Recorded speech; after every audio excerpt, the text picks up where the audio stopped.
You spent hours filming, editing, and tweaking every little detail. You finally hit publish, and then just crickets. In this explainer, we're skipping the fluff and diving straight into the machine. We are going to track exactly what the Facebook engine does to your content the literal millisecond it leaves your device. It's the million-dollar question, right? You just hit upload. What happens next? If you're a creator trying to build an actual, sustainable monetization strategy, knowing the answer to this is absolutely everything. Let's set the stage with a massive distinction right out of the gate. Look, if you've been optimizing for YouTube Shorts or Instagram Reels, you might think you've got this whole algorithm game figured out. But Facebook? It operates on a completely different playing field. While those other platforms rely heavily on cold discovery, pushing content to total strangers based just on watch time, Facebook runs on a highly personalized, social graph-driven framework. Your friend networks, the groups you're in, those explicit shares, they matter just as much as the actual content itself. All right, so let's break this down into phases. Phase 1, AI analysis. The absolute second your upload hits Facebook's servers, a massive suite of AI tools rips into it. And this happens before a single human pair of eyes ever sees it. First up is computer vision. Facebook's AI is literally scanning your media frame by frame. It's not just looking for a face. It's spotting the brand logo on your shoes, reading the text on your coffee cup, and mapping out the entire room you're sitting in to build a complete visual blueprint in mere milliseconds. While the AI is looking at the visuals, audio transcription kicks into overdrive. Now, this isn't just basic dictation, okay? Yes, it uses natural language processing to transcribe every single word you say into text tokens, but it's way smarter than that. It actually analyzes the emotional tone of your speech and the mood of your background music. It's trying to figure out the actual vibe of your content. Next, we have metadata indexing. The AI tears through your title, your description, and your tags, hunting for semantic relationships. It's piecing together the absolute core premise of your content before a single user's feed even has the chance to refresh. And finally, right before any distribution can actually happen, the safety shield drops down. This is an automated moderation tool doing a lightning-fast compliance check. It's scanning for sensationalized clickbait, graphic material, or copyrighted music. Fail this, your reach is throttled before it even begins.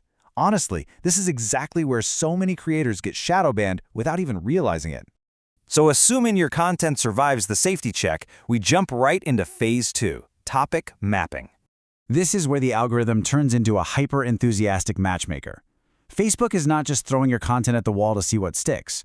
Based on that crazy detailed blueprint it built in Phase 1, it maps you to highly specific interest nodes. We're not talking broad generic categories like sports or food. We're talking hyper-targeted stuff like tech DIY or outdoor cooking. It's actively hunting for the exact users who are primed and ready to watch your specific video for at least 1 minute. But here's the catch, and it's a big one. The genre you get categorized into completely changes your rulebook. Informational and entertainment genres have totally different algorithmic benchmarks compared to trending news. Think about it. Entertainment content is judged heavily on longer viewing sessions. Trending news? That's expected to trigger rapid text sharing and immediate virality.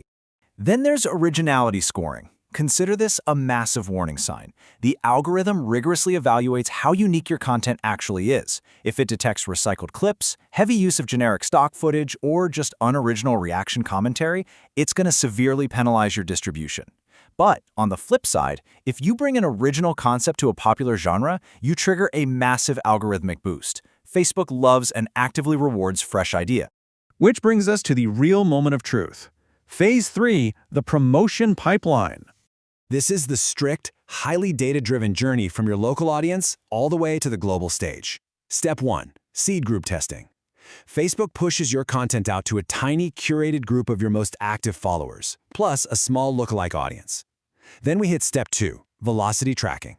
If that seed group reacts well, the floodgates open for Step 3, the global feed cascade.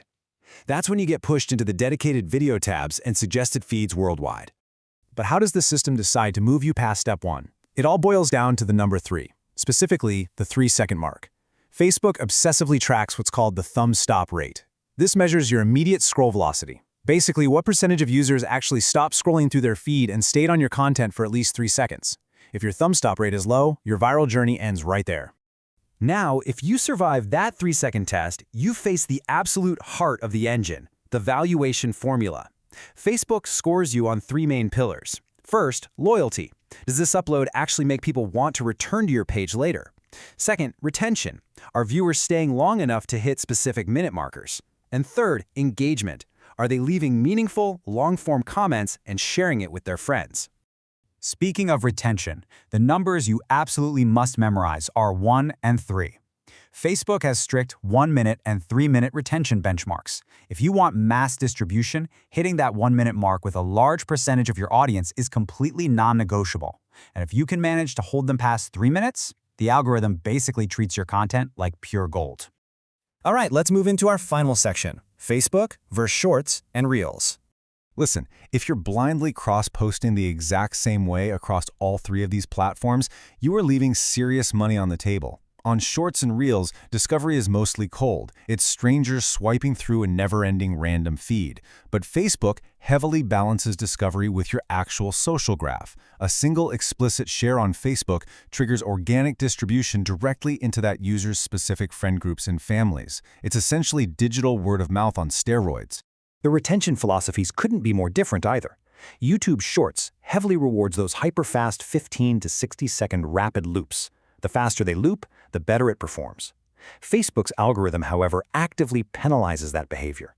It's specifically tuned to reward depth. It wants users to sit back, relax, and watch for 3 minutes or more.